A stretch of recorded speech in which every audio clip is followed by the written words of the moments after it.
നിശ്ചയിച്ചിരിക്കുന്ന സമയം, അതായത് വിവാഹത്തിന് മുൻപ്.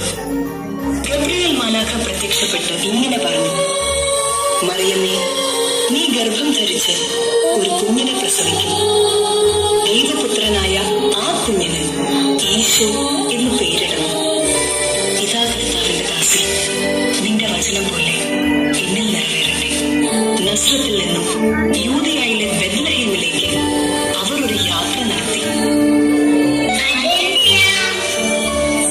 അഗസ്റ്റസ് സീസറിന്റെ കൽപ്പന പ്രകാരം ജനസംഖ്യയിൽ പേര് ചേർക്കാൻ ആ യാത്രയിൽ മാതാവിന് പ്രസവ സമയമായി.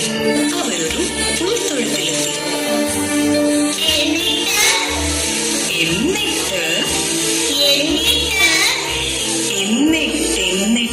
എന്നിട്ട്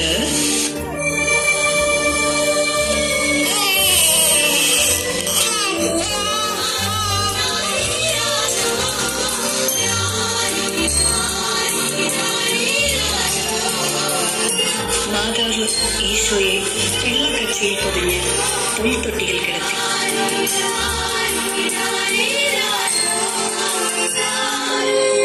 ദാവീദിന്റെ പട്ടണത്തിൽ നിങ്ങൾക്കായി ഒരു രക്ഷകൻ, കർത്താവായ ക്രിസ്തു ജനിച്ചിരിക്കുന്നു. പൗരസ്ത്യ ദേശത്തു നിന്ന് വന്ന 3 രാജാക്കന്മാർ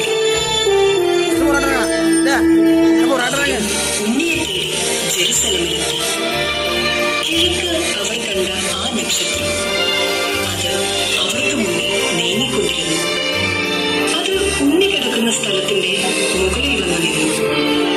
അവർ കുമ്പിട്ട് ആരാധിക്കുകയും പൊന്ന്, നീറ, കുന്തിരിക്കം എന്നിവ കാഴ്ചയർപ്പിക്കുകയും ചെയ്തു.